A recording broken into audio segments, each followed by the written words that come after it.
Hello everyone, welcome back to my channel. Today we are going to start one of the most important and scoring topics of English grammar, preposition. Preposition is a small word, but its role in a sentence is very powerful. One small mistake in preposition can change the entire meaning of a sentence. Prepositions help us understand position, place, time, direction, and relationship between words. Whether it is school exams, UPLT, TGT, PGT, KVS, NVS, or any competitive exam, preposition is a must know topic because questions are frequently asked and often tricky. In this video, we will learn what is preposition, types of preposition, correct uses with clear examples. So, if you want to improve your English grammar, avoid common mistakes, and score better in exams, this lesson is for you. Watch the video till the end, like, share, and subscribe to the channel for more easy and exam-oriented grammar lessons. Let's begin our journey with prepositions. Now you can see in the slide that definition of preposition has been given. A preposition is a word that shows the relationship between noun, pronoun and another word in a sentence. जैसा कि आप समझ पा रहे हैं, preposition किसी भी चीज़ या किसी भी शब्द की पोजीशन क्या होगी उसको प्रीपोजिशन कहते हैं. जैसे इसमें ये बताया गया है कि जो रिलेशनशिप दिखाया जाता है नाउन और प्रोनाउन के बीच में और या फिर कोई दूसरे वर्ड जो कि सेंटेंस में मौजूद हो उसी को हम प्रीपोजिशन कहते हैं. अब देखिए मेनली ये प्रीपोजिशन क्या शो करता है. It usually shows place, time, direction, cause और मैनर, यानी कि कोई जगह, समय या कोई दिशा या फिर रीज़न या फिर मैनर को दिखाता है. जैसे कि एग्जाम्पल है पहला वाला, the book is on the table.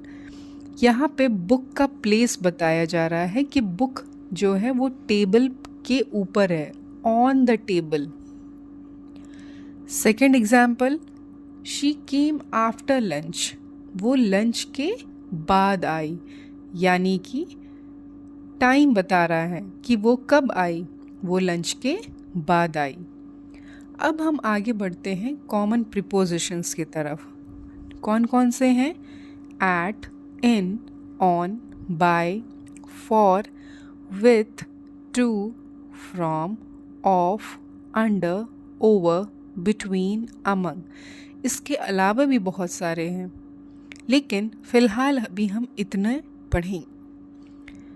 तो सबसे पहला पार्ट है टाइप्स ऑफ प्रीपोजिशंस, जिसमें सबसे पहला टाइप है प्रीपोजिशन ऑफ प्लेस. अब प्लेस को बताने के लिए कौन कौन से प्रीपोजिशन का यूज़ करते हैं वो यहाँ पे डिस्क्राइब्ड है. जैसे कि पहला है इन. इसका यूज़ होता है इनसाइड, किसी चीज़ के अंदर. Example, the pen is in the box. Pen कहाँ पे है? बॉक्स के अंदर है. मतलब कि पेन का प्लेस को बताया जा रहा है कि the pen is in the box. Pen जो है वो बॉक्स के अंदर है. Second, on. मतलब किसी भी सरफेस पे कोई चीज़ रखी है, किसी भी सरफेस पे कोई चीज़ रखी है. जैसे example, the book is on the table, यानी कि टेबल के सरफेस के ऊपर रखा गया है. क्या चीज़? बुक. यानी कि बुक का प्लेस बताया जा रहा है कि book is on the table. अब जो हमारा नेक्स्ट है वो है एट. एट बच्चे बहुत कंफ्यूज होते हैं, इवन हर एक कॉम्पिटिटर भी कंफ्यूज होता है.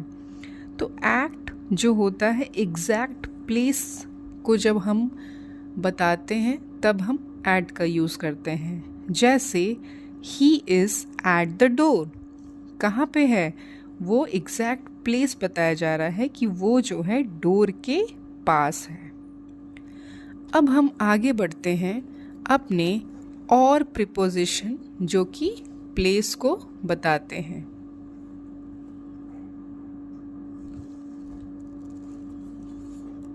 इसमें अब हमारा जो फोर्थ वाला है वो है अंडर।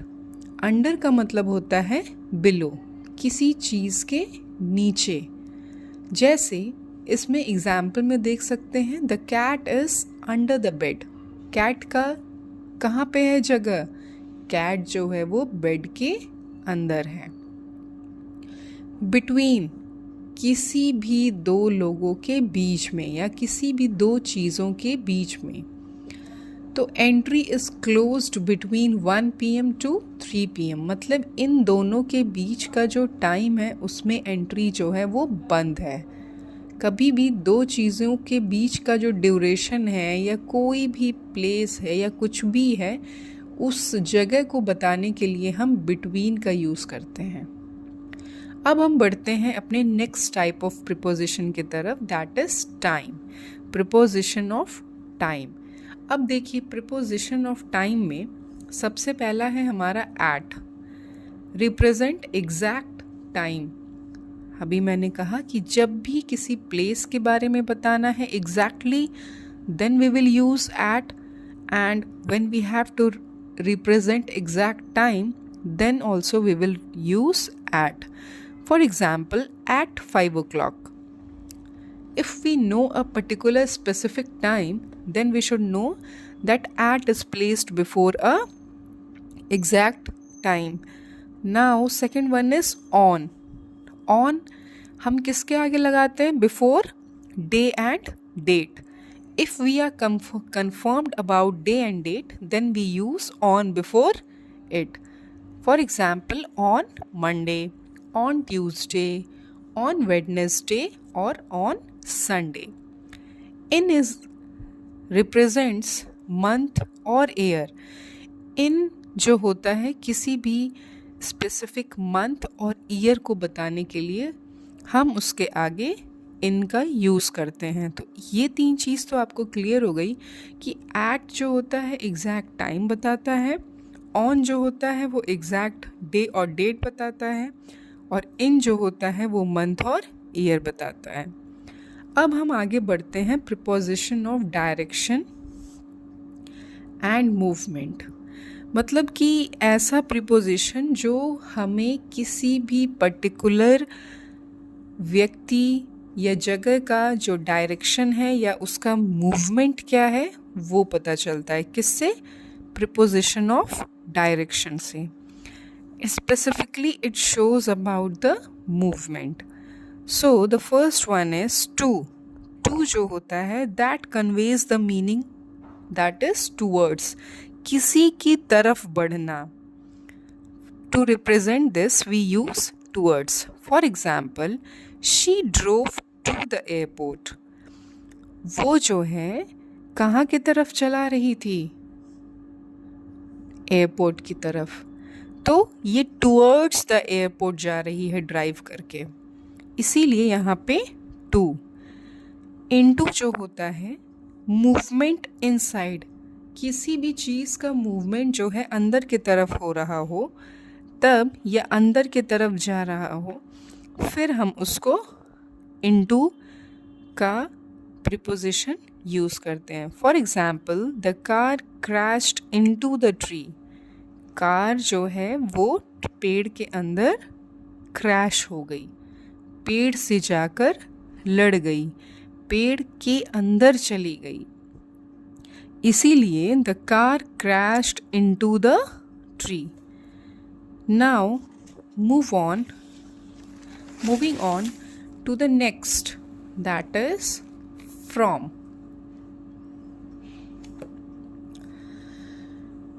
ये जो होता है किसी भी स्टार्टिंग पॉइंट को बताता है। जब कोई पॉइंट जहाँ से हम स्टार्ट कर रहे होते हैं, then we use the preposition from. For example, we travelled from London to Paris. हम पहले लंदन फिर पेरिस गए। मीन्स कि स्टार्टिंग कहाँ से हुई? लंदन से, इसलिए हम लोग उसके आगे फ्रॉम का यूज़ कर रहे हैं। अब हम बढ़ते हैं preposition of manner. Preposition of manner हमें बताता है, shows how something is done, कैसे कोई काम होता है। ठीक है, इसमें जो सबसे पहला टाइप है वो है by. It represents as a versatile connector for actions, location, times और एक्टर्स।